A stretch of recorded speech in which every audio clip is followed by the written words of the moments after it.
Toumani Camara is having a phenomenal start to his career, and not very many people see it because the Blazers are not on national television.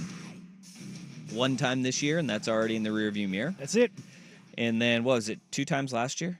Was it twice last year? Just the Bucks game last year. Just the Bucks game? Mm-hmm. I thought they flexed one other one in there. They had an NBA TV game. Oh. It wasn't national. Great.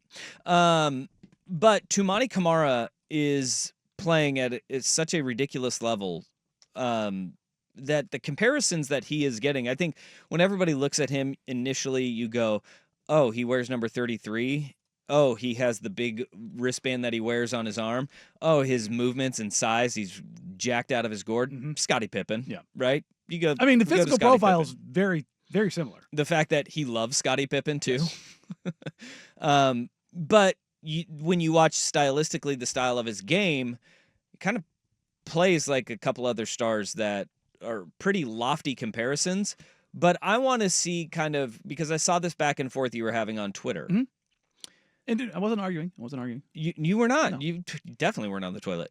You were at a computer because you popped up some graphs. I don't think you can do that from your John, but I can. Actually, I don't want to. I can. I will just never touch your computer ever. But Kawhi Leonard and Jimothy Butler, yes. Are those probably the best comps for Toumani Camara? So based on EPM, estimated plus minus, it's the most accurate catch-all as far as predictive nature. If you stack Kawhi Leonard, Toumani Camara, Jimmy Butler, all on the same graph, it's very similar at where they are at their points in their career in games played. The difference is that obviously those guys all came in much younger than 2. Mm-hmm. And so the development curve is going to be different, right? It doesn't say that 2 can't keep developing and couldn't be on that trend. Like, he's very, very similar to Jimmy. Kawhi is above that curve. Kawhi's curve is ridiculous, nuts.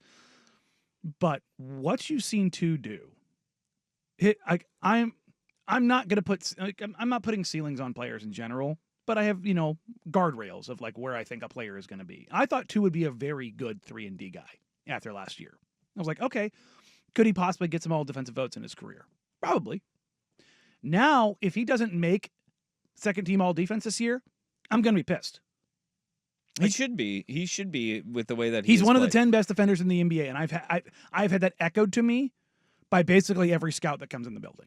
Now, the biggest issue though with the all NBA teams, the all defensive team, positionless. It is positionless, and it's the media that votes on it. And we just mentioned you have one national television game that a lot of the flip side of this is vote. Though, whether you listen to Hoop Collective with Windhorst and Bontemps and McMahon, or you listen to Bill Simmons with Russillo, or you listen to the guys on The Ringer, which we'll be joined by Justin Verrier on Thursday. The guy who gets all the love when they talk about Portland for 20 seconds, it's 2.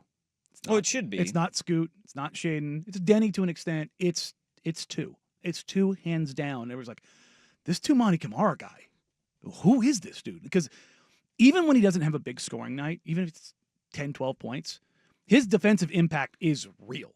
Like, it's out there. It's not like Dyson Daniels where he's like leading the league in steals to a level like we haven't seen in quite some time. Mm-hmm.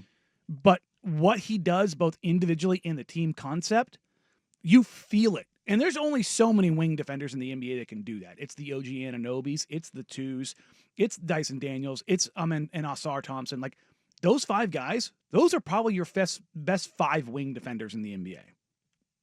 Like, 2 is on the short list of best wing defenders in the entire league. I will. Lou Dort as well. Yeah, the torture chamber? Mm-hmm. You kidding me? Hells yeah, he is. Dort's going to get Defensive Player of the Year votes. And you can look at the metrics through the first, whatever, we're at 127 games of Toumani Camara. He's moving up to his 150 game mark by basically the end of the season. When you look at, we have a very small sample size. What you see, though, is a guy that no matter what, as of right now, this is why I think the gunning for the play-in and not pulling a page out of the 76ers playbook of what they're doing right now, which is they're sitting there going, shoot, we are currently, they're in 12th in the East right now, the 76ers are, Mm-hmm. it sounds like they are shutting down Joel Embiid. I'd be shocked if they didn't. They've lost 7 in a row. They've lost 9 of their last 10 games. This is where you go, if you could get a young star to pair next to Toumani Camara, that is exactly what you need. Yeah. You need to have it. Like, because he is on a second-round contract, which means after this year, they only have him for 2 more years. Mm-hmm.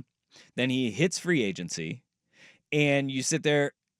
If there's not a star to play alongside, you tell me that the bag won't be coming for a guy like Toumani Camara from teams across the NBA? Yeah. You're damn right they will. Mm-hmm. And that is where, like, this year being a lost year of, we lost too many games, we're still going to gun for that 10 seed. That's where it doesn't sit well for a lot of Blazer fans, because you have that number. He is exactly what Damian Lillard needed. Yeah. Look, 100%. I'll say it flat out. Dame has told me he would have killed to have a guy like Toumani. Well, for 9 years of Dame's career in Portland, he wanted a guy like that, because the first 2 he had Wesley friggin' Matthews. And Nick Batum. And those 2 guys right there, they were outstanding. Yeah, they were exactly what he needed. And right now you have that guy. Mm-hmm. You don't have the Dame, though. No. And you, as good as Toumani, we just went over what the profile could be if he maximizes, right? Which is like Jimmy Butler at the very tippy top. And you're not saying that he's Jimmy Butler or Kawhi Leonard. I'm not saying he's Jimmy Butler or Kawhi Just looking Leonard. at the games played and kind of the trajectory he's on like a Jimmy Butler light path. But Jimmy Butler light is a really good freaking player to have. It's a great player to have. And if you don't have a star to pair him with, you not only lose that window of having a star right now, you lose the window of Toumani Camara potentially as well. Here's 2 over the last 15 games. 13 points, 8 rebounds, 2.5 assists, 1.6 steals. He is shooting 57, 51, 84. He's shooting 51% from 3 over his last 15 games on almost 4 attempts a game. That's wild. Yeah. That's pretty good. 2's not going to be that good of a shooter. No one is.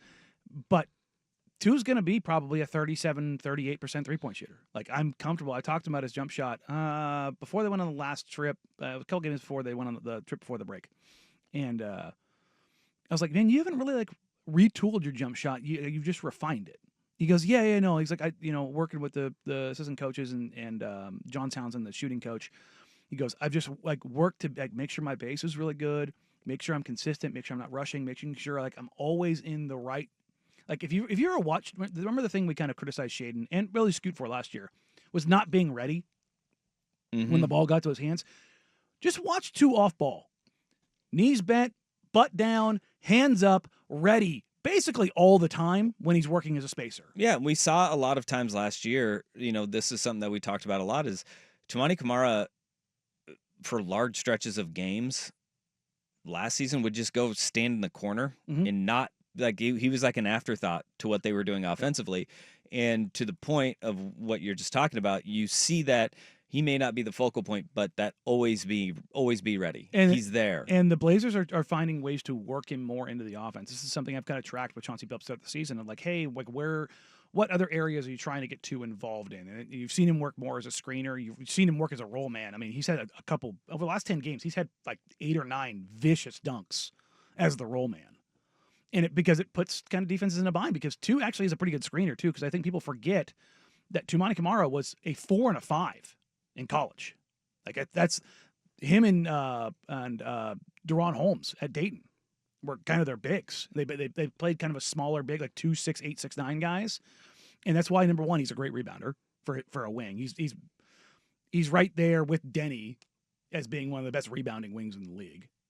And so, like, there's all these little things that they can kind of work him in. I don't think he's ever going to have the on-ball juice anywhere near a guy like Jimmy or Kawhi, because their handles were just so much better. But working as a secondary or tertiary guy, I'm very interested to see, like, kind of what they can do and where they can kind of put him in little wrinkles and stuff like that. Because even if he just tightens his handle a little bit and you get him in a switch on a smaller guy, 2 knows how to leverage his strength in his frame. Like, that's something he knows how to do. And it's very interesting to kind of see, like, we know what his defensive ceiling is. Yeah. It's one of the best defenders in the league. Now you're kind of thinking, like, okay, you get that every night. Where does the offense, or how high can the offense reach? Well, we hope that it comes We hope that it comes soon, and we hope that it comes with a star player that they can attach to him. Mm-hmm. But right now, the Blazers don't appear to be in that game, and that can be very frustrating to Well, we'll a lot see. of folks. Well, I hope. Me too. I mean, Cooper Flagg, come on, basketball gods. Cooper Flagg would be nice to put alongside him. Simmons and Rosillo had a little thing of on the podcast of over-under titles. Scoot and Cooper together.